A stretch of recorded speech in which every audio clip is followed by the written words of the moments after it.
Penahanan terhadap Brigjen Junior Tumilar mengundang berbagai respons dari berbagai kalangan, termasuk anggota DPR Fadlizon.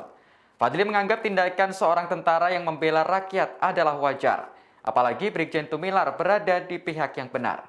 Ungkapan itu disampaikan Fadlizon melalui akun Twitter pribadinya pada Selasa 22 Februari. Dalam cuitannya, Fadli menyebut bahwa tentara Indonesia juga berasal dari rakyat. Sehingga menurutnya tidak ada yang salah apabila tentara membela rakyat. Politisi dari Partai Gerindra itu kemudian memberi semangat dan dukungan kepada Brigjen Tumilar. Hal senada juga disampaikan oleh mantan Sekretaris Kabinet Dipo Alam yang juga berpihak pada Brigjen Tumilar. Dirinya mengaku merasa simpati pada keinginan Tumilar yang membela rakyat. Dikutip dari tribunnews.com, kabar penahanan Brigjen Tumilar ini sebelumnya dibenarkan oleh Kepala Staf TNI Angkatan Darat atau KSAD Jenderal Dudung Abdurrahman. Tumilar ditahan di rumah tahanan militer Cimanggis, Depok, Jawa Barat. Dudung menjelaskan Tumilar ditahan karena telah bertindak di luar tugas pokok dan tak seizin darinya.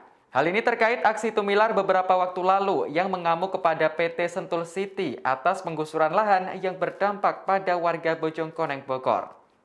Menurut Dudung, setiap prajurit yang melaksanakan tugas pasti ada komando dari atasan dan ada surat perintahnya.